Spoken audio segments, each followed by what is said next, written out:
Dubaï, connu pour ses gratte-ciel, ses hôtels de luxe, ses immenses autoroutes limitées à 140 et ses centres commerciaux, est la plus grande ville des Émirats Arabes Unis. Nous verrons dans cette vidéo comment cette ville, sortie du désert, est devenue la ville où tout devient possible, et bien sûr nous découvrirons aussi qu'à Dubaï, on joue aussi au foot. Allons tout de suite découvrir la ville de la démesure. C'est parti, générique!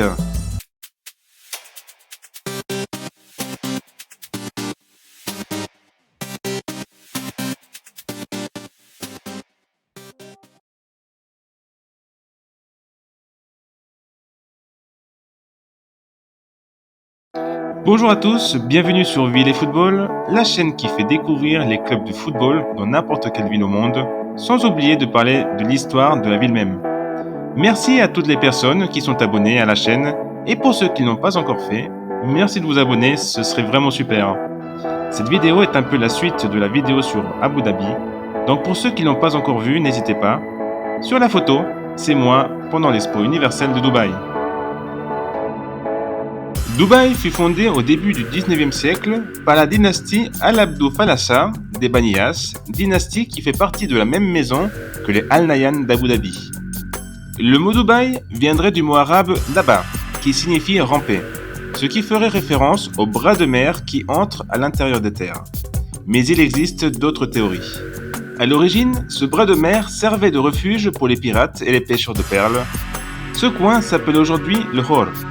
En 1820, le cheikh de Dubaï signa avec les Britanniques, comme les autres cheikhs de la région, le traité de paix maritime afin de réprimer la piraterie qui sévissait sur la côte. Les États de la trêve furent créés. En 1830, une autre dynastie, celle des Al Maktoum, dirigée par Maktoum bin Bouti, reprit Dubaï au clan Abdou Falasa, qui n'opposèrent aucune résistance. Les États de la trêve rejoignirent l'Empire britannique en tant que protectorat en 1892. Comme pour Abu Dhabi, afin d'avertir les Britanniques d'une attaque, les Émirats devaient brandir un drapeau rouge pour les avertir. Ce drapeau devint le drapeau officiel de l'Émirat de Dubaï. Il faut savoir que chaque Émirat a un drapeau rouge avec une bande blanche différente à chaque fois pour pouvoir les différencier.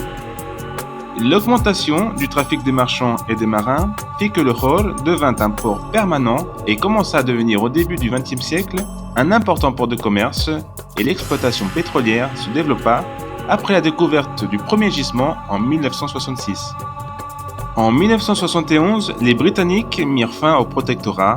C'est à ce moment-là que le cheikh Rachid Al Maktoum de Dubaï et le cheikh Zayed Al Nahyan d'Abu Dhabi se réunirent avec les autres Émirats afin de créer une nouvelle fédération, les Émirats Arabes Unis, où les cheikhs d'Abu Dhabi est le président et le cheikh de Dubaï le vice-président. Des clubs de football existaient déjà avant l'indépendance des Émirats Arabes Unis, comme le club d'Al Nasser, fondé en 1945 et qui est considéré comme le plus ancien club des Émirats Arabes Unis. Al Nasser fut fondé par des étudiants qui jouaient dans une cour de lycée et s'appelaient Al Ahly jusqu'aux années 60. Un jour, Al Ahly joua un match amical contre un autre Al Ahly, au Qatar, qu'ils perdirent. Les joueurs proposèrent de changer le nom du club en Al Nasser, qui veut dire la victoire. Ce nom devint par la suite le nom officiel. En 1974 fut créé le championnat des Émirats Arabes Unis et Al Nasser remporta le titre de champion en 1978, 1979 et 1986. Le club jouait à cette époque au Al Rashid Stadium, nom du cheikh Rachid Al Maktoum, puis dans le nouveau Al Maktoum Stadium en 1980, nom toujours en honneur de la famille dirigeante de Dubaï. Ce stade fut rénové en 2018 pour la Coupe d'Asie 2019. La meilleure performance en Ligue des champions asiatiques de la vague bleue fut un quart de finale perdu contre les Qataris de Al Jaish en 2016, 4-0 sur l'ensemble des deux matchs. Un autre club, qui reprit le nom de Al Ahly, fut fondé en 1958 et remporta le deuxième championnat de l'histoire des Émirats en 1975, en 1976 et un autre en 1980, ainsi que plusieurs fois la Coupe des Émirats pendant les années 70. Ces succès firent d'Al Ahly un club très populaire dans le pays. Les années 80 et 90 furent très difficiles pour le club, qui connut même la deuxième division en 1995. Al Ahly, qui veut dire en arabe national, dut attendre 29 ans pour remporter à nouveau le championnat en 2009, avec Ivan Hachek comme entraîneur. Ce titre de champion permit à Al Ahly de participer à la Coupe du monde des clubs, où ils se firent éliminer dès le tour préliminaire face à Auckland. Plusieurs stars évoluèrent au club pendant une courte période, comme Fabio Cannavaro en 2011 ou encore Ricardo Quaresma en 2013. D'autres titres de champions arrivèrent en 2014 et en 2016. Avec ces titres, les Chevaliers Rouges purent jouer à la Ligue des Champions asiatiques, où ils arrivèrent jusqu'en finale en 2015, finale perdue 1-0 sur l'ensemble des deux matchs contre les Chinois de Guangzhou Evergrande. En 2017, le cheikh Mohamed Ben Rachid Al Maktoum, troisième fils du cheikh Rachid Al Maktoum, ordonna la fusion de Al Ahly avec les clubs d'Ubaiyot, le Al-Shabab, qui jouait dans le même stade que Al Ahly et qui était l'un de leurs principaux rivaux, et du Dubaï Club, pour fonder le Al-Shabab Al Ahly Club, et mis à sa présidence son fils Hamdan Al Maktoum. Depuis le début, cette équipe joue au stade Al-Rachid, le stade historique de la ville, stade qui fut utilisé pour les matchs de la Coupe d'Asie 2019.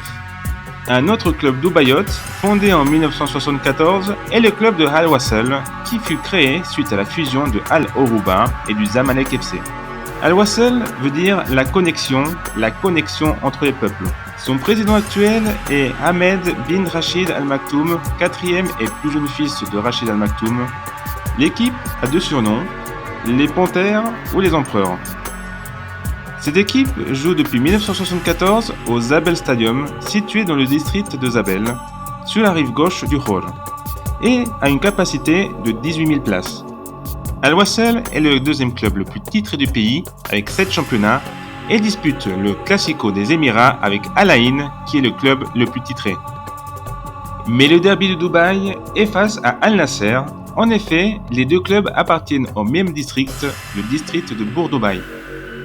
Pendant une saison, Al Wasl fut entraîné par Diego Armando Maradona entre 2011 et 2012, où le club termina à la 8e place. Tous ces clubs bénéficièrent pour leur déplacement sur le continent asiatique de la création en 1985 de la compagnie aérienne Fly Emirates, qui est la compagnie la plus importante des Émirats arabes unis, et son hub, l'aéroport international de Dubaï, est le troisième aéroport le plus fréquenté au monde. Fly Emirates fut un élément clé au développement touristique de Dubaï et transporta plus de 59 millions de passagers en 2017. Dans le début des années 2000, le projet pour la création d'un nouveau quartier résidentiel et d'affaires commença à voir le jour sur une zone désertique et porte le nom de Downtown Dubaï. La construction de ce nouveau quartier a été entreprise par la société de développement immobilier Emaar. Ce quartier comprend un ensemble de 30 000 résidences, 9 hôtels et 19 tours résidentielles. Toutes ces résidences avaient besoin d'un centre commercial et c'est en 2008 que le Dubai Mall, le plus grand centre commercial de Dubaï, fut ouvert. Il couvre 800 000 m² et possède 1200 boutiques ainsi que des chutes d'eau, une patinoire olympique et l'un des plus grands aquariums au monde qui se trouve en plein dedans. Et juste à côté du Dubai Mall se trouve la fontaine de Dubaï, située sur le lac artificiel de Burj Khalifa. Cet ensemble de fontaines fut conçu par Wet Design, la même société à l'origine des fontaines du Bellagio à Las Vegas. Mais le projet phare de Downtown Dubaï est la construction de la plus haute tour au monde, Burj Khalifa, nommée ainsi en l'honneur de l'émir d'Abu Dhabi, Khalifa Ben Zayed Al Nahyan, qui finança une partie de la construction pendant la crise financière de 2008. Ce projet de Burj Khalifa débuta en 2004 et fut inauguré le 4 janvier 2010 et fait 828 mètres de haut, ce qui en fait la plus haute structure humaine jamais construite. Palm Jumeirah est un archipel artificiel en forme de palme où se trouvent les hôtels les plus prestigieux de Dubaï, comme la Burj Al Arab ou encore l'Atlantis, ainsi que près de 1350 villas de luxe privées. The Frame fut inauguré en 2018. Cette conception fut lauréate en 2009 du prix ThyssenKrupp Elevator parmi 926 propositions. Les participants du monde entier ont été conviés à soumettre un emblème qui ferait la promotion du nouveau visage de Dubaï. Cette œuvre, conçue par l'architecte mexico-néerlandais Fernando Donis, se trouve proche du parc Zabel et représente les deux visages de Dubaï. D'un côté du cadre, on peut voir la partie moderne de la ville et de l'autre côté la partie plus ancienne de Dubaï. En 2013, Dubaï fut choisi par le Bureau international des expositions pour organiser l'Expo universelle de 2020 sur le thème « Connecter les esprits, créer l'avenir ». L'événement fut reporté pour cause de pandémie de Covid-19 et eut finalement lieu d'octobre 2021 jusqu'à mars 2022. L'expo fut organisée pendant l'hiver afin d'éviter la chaleur et il y avait la possibilité de la visiter pendant la nuit, ce qui donna à l'événement une toute autre ambiance. L'expo était divisée en 3 districts. D'abord, Sustainability, vous trouvez entre autres les pavillons de l'Allemagne, de l'Espagne, du Brésil, de la République tchèque. Mobility, avec les pavillons de l'Algérie, de la France, de la Corée du Sud, eux-mêmes de la Syrie, parmi tant d'autres. Et enfin, Opportunity, avec l'Arabie Saoudite ou encore la Tunisie. En 6 mois, l'expo accueilla plus de 24 millions de visiteurs. Une autre curiosité de Dubaï, ouverte récemment, est le musée du futur. La date d'inauguration fut choisie pour le 22 février 2022, une date spéciale car c'est le 22022022. Cela s'appelle un palindrome. Ce musée a pour but de promouvoir la technologie et l'innovation, spécialement dans le domaine de la robotique et de l'intelligence artificielle. Une chose est sûre, dans le futur, Dubaï trouvera toujours quelque chose pour nous étonner. Et voilà les amis, c'est tout pour aujourd'hui. J'espère que cette vidéo vous a permis de voir Dubaï autrement et qu'elle vous a donné envie d'y aller. N'oubliez pas de mettre un like et de vous abonner bien sûr. Et je vous dis à bientôt pour une nouvelle vidéo de Ville et Football.